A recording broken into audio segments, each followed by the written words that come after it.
What is up, YouTube? Alright, so since a day ago, anyways, I pulled the quad out and did a couple things to it before I pulled it out, and then I pulled this in, and this is how far I got. So yeah, it's like right up against the back. I don't have too much room in this garage, but enough to work on.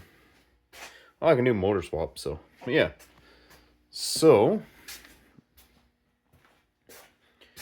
she's in there. It is sitting in there correctly-ish. Right now I'm having a kind of an issue lining the motor up to the transmission, mating it. So the dowels, I just got it. The motor needs to slightly be like, so it's sitting in like this, how my hands lean to the right, and then it needs to go to left. So, and then it'll just kerpunk. Once I get the transmission and the motor all, because the problem I'm having right now is the transmission is kind of doing this, and then the motor's doing that. So once they're lined up, and then they'll just seat together, and then I can start hammering all the bolts and everything back in together. But yeah, love this hoist. It's been pretty good. I still want to put casters on the front, but I can move it around no problem. And I love the air assist. It is very, very handy. Yeah. So motor is in there. It is in the motor mounts. There's another one. Yeah. Right down there. Yeah, so it's in the motor mounts. Again, I'm just having issues with lining motor and tranny up with the second. So last night we got it in there kind of. I had to pull it all the way back out and kind of, yeah, because as soon as you lift off the hoist, the motor wants to go tilt forwards. So I had to put all these blocks of wood under the harmonic so it kind of tilted that way. And then I'd push it in, lower, push it in, lower, and then it just, I kind of finagled it with my pry bar to go in the mounts, and then it just dropped in. And yeah, that transmission lifted up on a board-ish, so. But I'm pretty sure what I have to do to be able to line it up perfectly is lift it up a little bit, pull the motor mount bolts out, drop it, because I have, probably can't see. So you can see right in this area. So my pry bar takes up the space, right?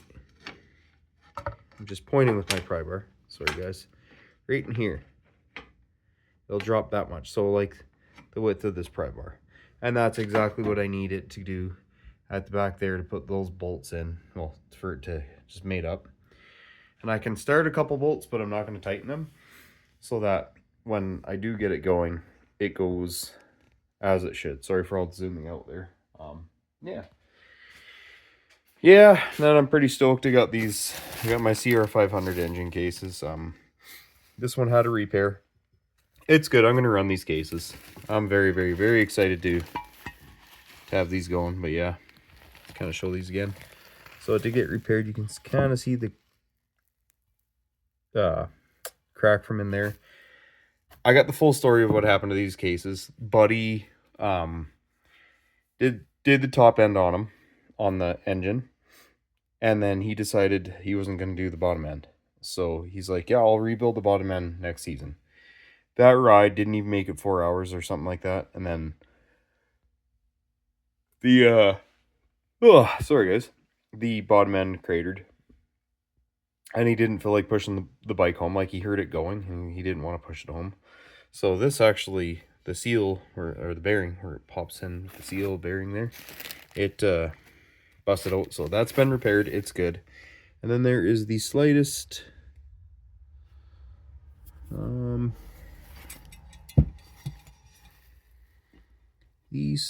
yeah, that looks way worse on my phone. Wow, that just looks really dark and way worse than it actually is. That's crazy. It's just a stress crack. So these are very common on the CR500 engines to do this.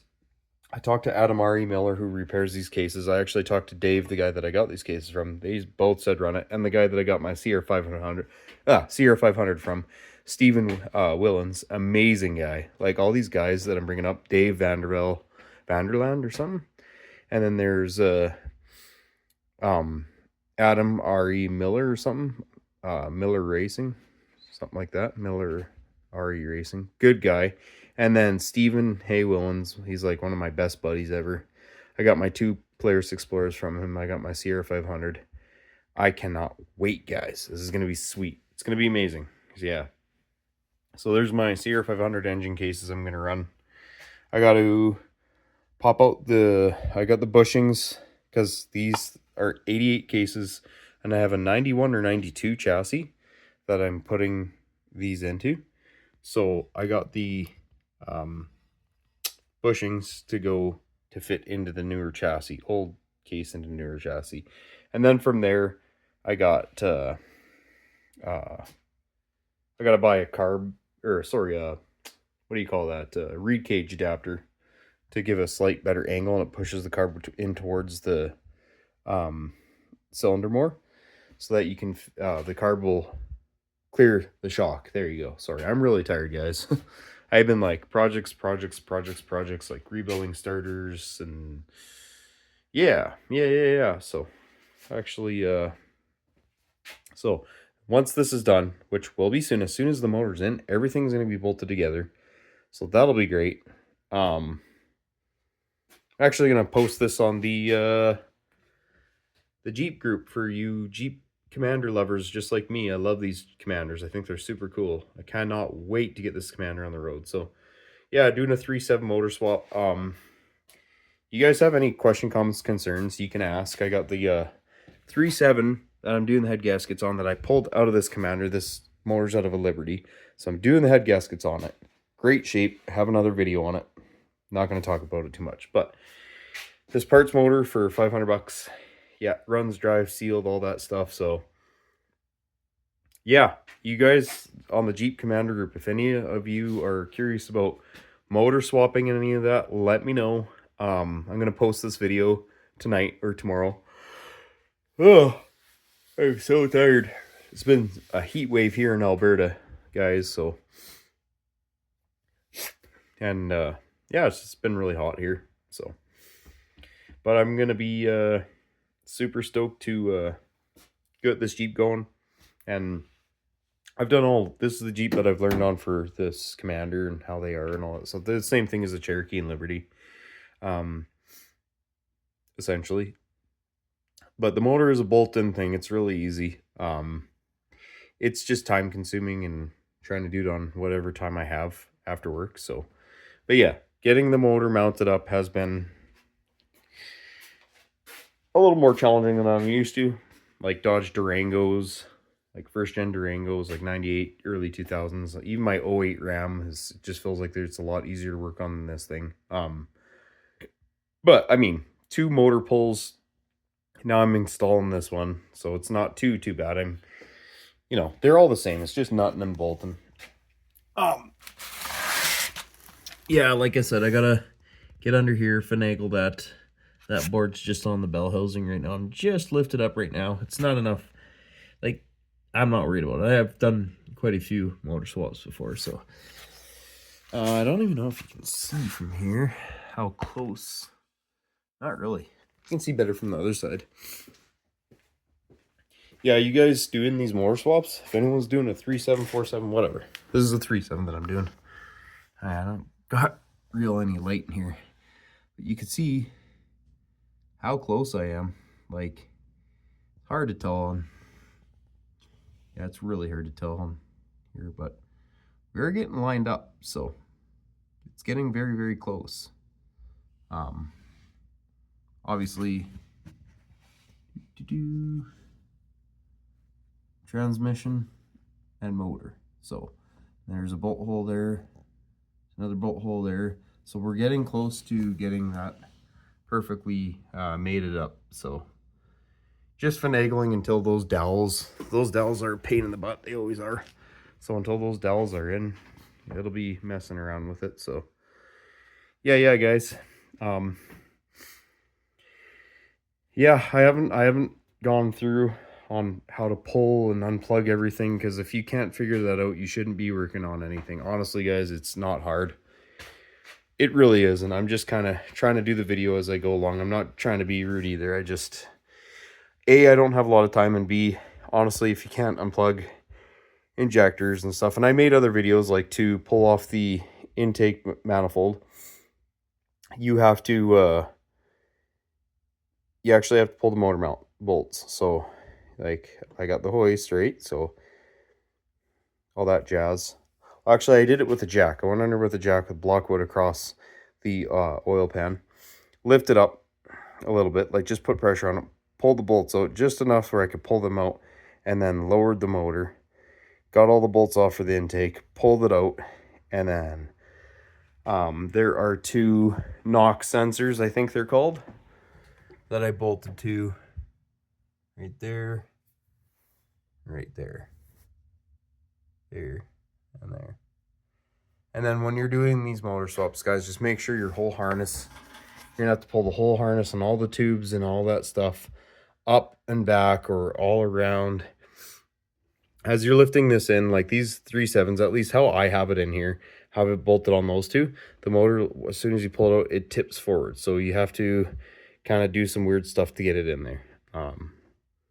But it's doable. You just got to take your time, have patience.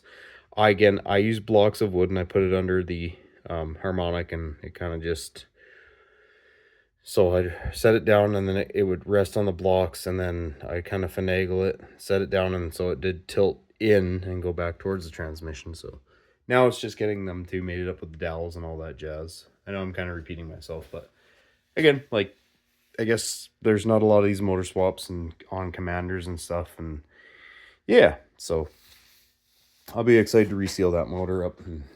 And guys, I cannot wait to build my RMK 700 big block motor plate and the Dragon chassis. That's going to be a sweet build. You guys are really going to like that.